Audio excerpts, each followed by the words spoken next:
প্রত্যাখ্যান পেয়ে আবার মহিষমূর্তি গ্রহণ করলে রণবাদ্য দিকে দিগন্তরে নিনাদিত চতুরঙ্গ নিয়ে অসুরেশ্বর দেবীকে পরাজিত করবার মানসে উল্লসিত দেবীর বাহন সিংহরাজ দাবাগ্নির মতো সমস্ত রণক্ষেত্রে শত্রু নিধারে দুর্নিবার হয়ে উঠল।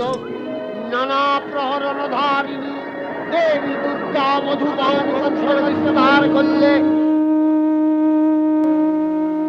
দুর্গা মহিষাসুরকে শুলে বিদ্ধ করেছেন, আর খড়গ নিপাতে দৈত্যের মস্তক ভুলুণ্ঠিত। তখন অসুর নাশিনী দেবী মহালক্ষ্মীর আরাধনা গীতি সুষমা দেবা পৃথিবীতে পরিব্যাপ্ত হল।